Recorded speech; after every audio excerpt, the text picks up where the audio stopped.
¿Qué tal? Gracias por estar en un nuevo capítulo de su podcast. Aquí estamos. Les saluda Pablo Martínez y hoy vamos a darle continuidad a un tema que hemos estado abordando en unos episodios pasados, un tema muy importante para el desarrollo y el progreso de cualquier nación del mundo, y es la educación. Y es que, como bien dicen por ahí, un dicho que valga la pena para mí es muy cierto: sin educación no hay progreso. Y hoy vamos a hacer un poco un análisis sobre el sistema educativo de nuestro país, de El Salvador, y quien me acompaña hoy, un estadista, un analista, un economista, para hablar de este tema con números exactos. Nos acompaña Rafa Lemus. Rafa, gracias por estar una vez más aquí con nosotros. No, un gusto de nuevo compartir con ustedes y tratar de aclarar algunos conceptos sobre este tema. Bueno, Rafa, definitivamente el sistema educativo nacional está enfrentando múltiples retos desde hace años atrás ya. O sea, y vuelvo a repetir esta frase: sin progreso, sin educación, perdón, no hay progreso. ¿Cómo valoras este sistema educativo actualmente, Rafa? El sistema educativo, por los resultados, es de los peores del mundo y de no modificarse, que es lo que ha ocurrido en los últimos 5 años, estaría condenando a los niños y jóvenes a una situación perpetua de pobreza o de participar activamente en el mercado laboral en el futuro en ocupaciones de bajos niveles de ingreso y por lo tanto seguir siendo parte de los grupos en situación de pobreza. Bueno, Rafa, hemos visto países donde la educación es un pilar fundamental. Hemos visto varios ejemplos, hay varios ejemplos que tú has estudiado también, entiendo, y no sé si me puedes dar una explicación de cómo una educación de calidad puede impactar en el progreso de un país.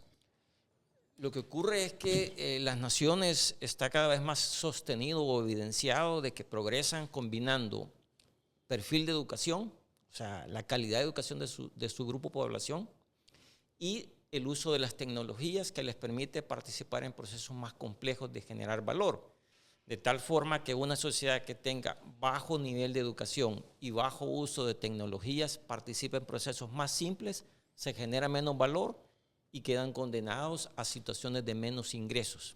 No, y en El Salvador, no sé, se me da a mí la impresión, Rafa, que estamos viendo un patrón diferente. Es cierto que por ahí se anunció que Google ya está en el país, uso de tecnología y todo, pero no sé, la falta de inversión y una estrategia clara del gobierno creo que nos está dejando rezagados frente a otras naciones en este campo.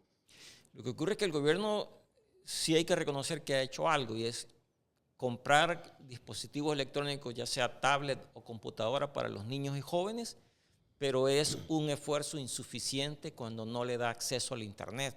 Y por eso los resultados en matemáticas, por ejemplo, y en lenguaje y en ciencias son de los peores del mundo.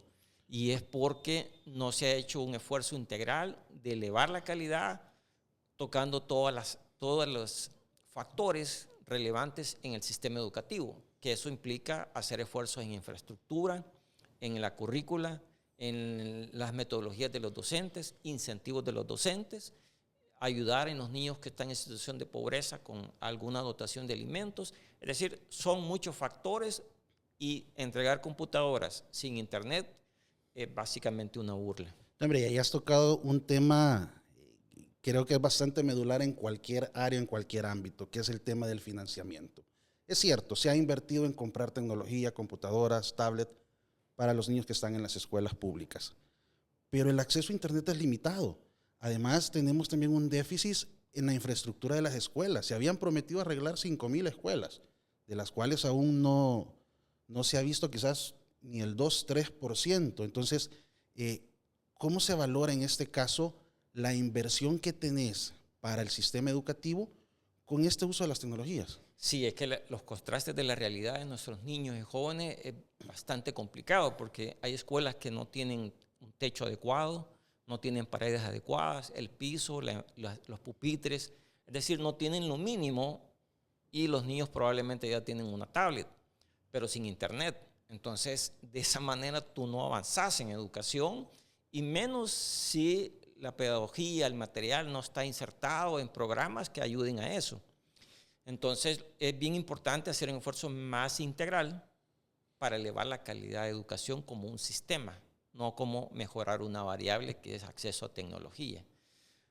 Ahora, el otro punto es que países de Europa y de Asia están revirtiendo algunos esfuerzos de uso de tecnología, es decir, están tratando, por ejemplo, en algunos países de Europa, que los niños ya no usen computadoras ni tablets, porque está afectando la dedicación a lo que es lo fundamental, que es la formación. Nosotros hemos invadido de tablets y computadoras a los niños sin restricciones, que ese es un gran error. No, a mí me preguntas a mí, o sea, yo tengo a mi hija con un acceso a internet, controlarle lo que ve, lo que se alimenta a través del internet, es muy difícil. Entonces, ese punto es muy delicado, porque es cierto, les podemos dar el internet a los niños, se les puede entregar, pero lo que hacen con él, ese problema es más delicado aún. Así es. Y también hay otro punto, Rafa. Tenemos también la calidad de los docentes, los cuales con un presupuesto bajo, muy difícilmente los recursos les pueden alcanzar para capacitarse. Y eso también afecta el aprendizaje de los pequeños. Totalmente. O sea, de todos los factores, el más crítico es el docente en el sistema de educación, porque él es el encargado de impartir los conocimientos y trasladar esos conocimientos. Y no solo requiere tener incentivos económicos, sino también una buena formación. No siempre El Salvador tuvo malos docentes o de baja calidad, porque en los años del siglo pasado, ¿verdad? Todos deben de recordar la normal, que era la formación de maestros, donde eran de muy buena calidad. Pero por la guerra y después que se eliminó ese sistema de formación de docentes, se ha dejado eso a la suerte de los privados. Y ahí no necesariamente después, si bien pueden haber buenos docentes, pero el sistema no se ocupa de atraer los mejores docentes o profesionales a que se integren al sistema educativo. Y tampoco hay incentivos económicos para sostenerlos. Entonces terminan en la labor docente no necesariamente los mejores.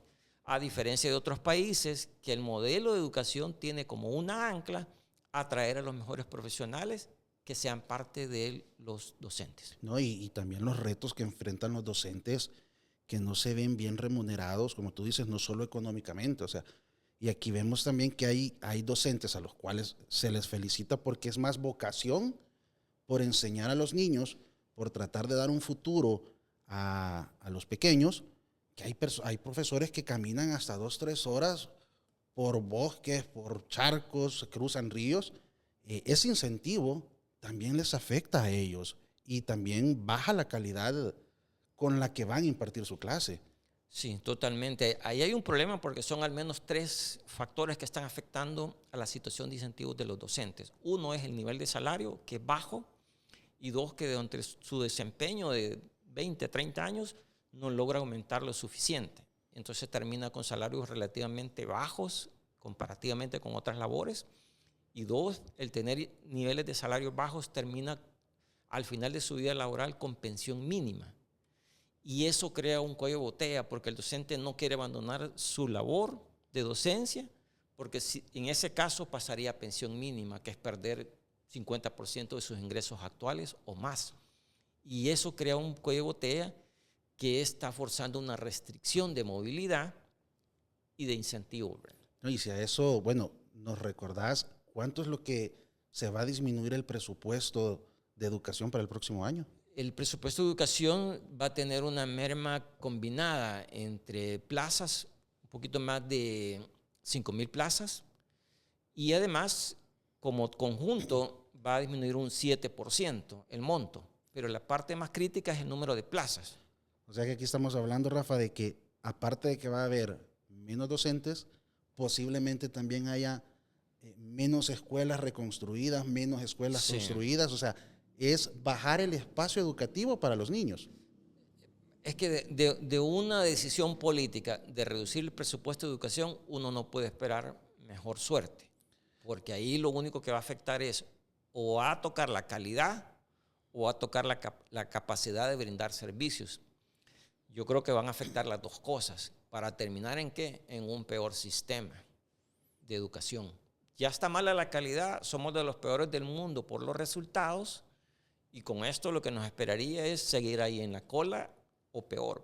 No, y lo más difícil de todo esto, que esto nos conlleva a otro factor que está afectando la educación, que es la deserción escolar. Totalmente. O sea, los jóvenes tienen un problema. Hay un estudio de CEPAL que identifica, en el caso de las mujeres, niñas de 14 a 19 que se salen del sistema educativo y se les consulta las razones en esa exploración, más del 70% responde a criterios económicos, la decisión de no seguir participando en la formación educativa. Y eso lo que significa es que necesitan, por necesidades del hogar, incorporarse a labores del hogar, o sea, domésticas, o en un trabajo. Y eso significa que esas niñas o mujeres en el futuro quedarán ahí, con un perfil de educación bajo, y por lo tanto van a quedar en una condición de pobreza o de bajos ingresos permanente en toda su vida. Y sí que hay varios factores, tú ya mencionaste algunos por los cuales se da esta deserción económica. Quizás el principal puede ser el factor económico, los papás los ponen a los niños a trabajar, se ven en esa necesidad porque no pueden pagar una colegiatura, una mensualidad.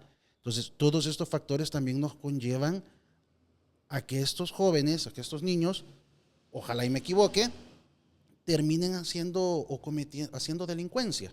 Lo que viene a que el país tampoco tiene un plan de seguridad integral a largo plazo que pueda erradicar, porque una cosa es que pueda minimizar la delincuencia y otra muy distinta es que busque un plan para erradicarlo, como es la necesidad de un buen sistema educativo para darles mayor oportunidades a estos jóvenes.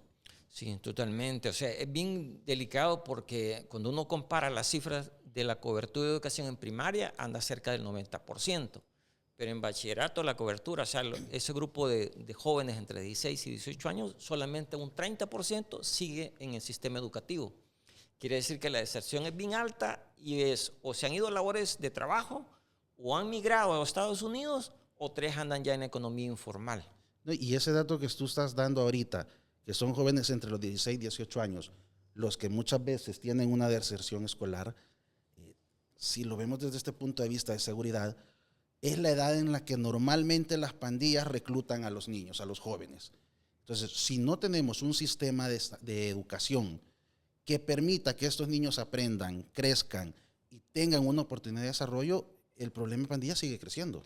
Es que lo que ocurre es que si bien se ha capturado un montón de grupos de pandillas y también gente inocente, y uno puede apreciar que se ha disminuido la presencia de pandillas en los territorios, eso no significa que el país resolvió el problema de seguridad, porque el problema de seguridad se puede repetir de la misma manera o con otra modalidad, porque las condiciones de pobreza, de mala calidad educativa, malos servicios públicos, malos servicios de salud, etcétera, siguen ahí.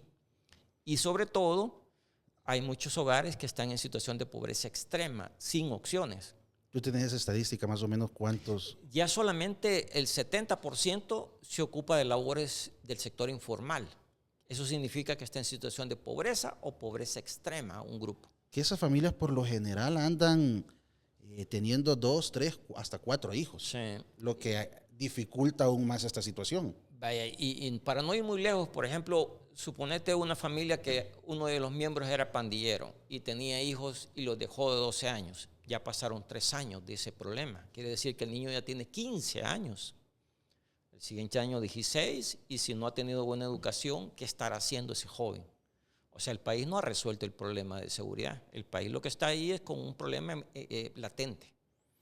Antes de terminar, porque ya se nos está cortando el tiempo, Rafa, quiero regresar o retroceder un poco. Tenés tus datos estadísticos. Yo me acuerdo que el gobierno dijo que iba a reparar un promedio de 5,150 centros escolares, si no me equivoco, por año.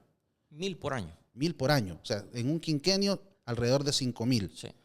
¿Tú tenés esos datos estadísticos? ¿Cómo va esa? Dos gremiales han expresado que lo que se ha logrado avanzar entre nuevas y reconstruidas no supera 150 centros escolares. Quiere decir que es menos del 3% de la oferta política del presidente Bukele. En otras palabras, no ha podido realizar, no le ha dado prioridad al 97% de su oferta o su promesa. Y esto es lo que, por lo menos para mí, refleja que por más que sube el Bitcoin o por más minas de oro que por obra y gracia del Espíritu Santo puedan aparecer, si no hay una inversión clara en el sistema de educación, no va a mejorar nuestro sistema y la seguridad posiblemente empiece a decaer también. Sí. Mira, hay muchos pasajes en los textos de la Biblia, ¿verdad? Pero no hay uno referido a que Dios ha dejado sobre los pies de cualquier funcionario cantidad de oro en su territorio. Eso no existe. Lo que sí existe son expresiones como ayúdate que te ayudaré. Y la mejor ayuda que se puede dar a un joven o una familia es invertir en educación. Eso está probado en el mundo. O sea, eso no es divino, eso es terrenal. Pero es una manera de autoayudarse para el futuro. De otra manera de decirlo es como lo dicen los economistas. La mejor inversión que puedes hacer en una persona, en una familia, es la educación. Y ahí te le agrego, si no invertimos en educación, lo he repetido varias veces en este capítulo, si no invertimos en educación, no hay progreso. Totalmente. Rafa, quiero darte las gracias por habernos acompañado en este episodio de tu podcast Aquí Estamos. A ustedes los invito a que sigan en nuestras redes sociales para conocer más contenido acerca del proceso de renovación que está llevando el Partido Arena. Ya se está en marcha el programa Unificar. Poco a poco van a ir conociendo más cómo va este enlace. A ustedes les agradezco por estar con nosotros y los invito a que estén pendientes de nuestro próximo episodio.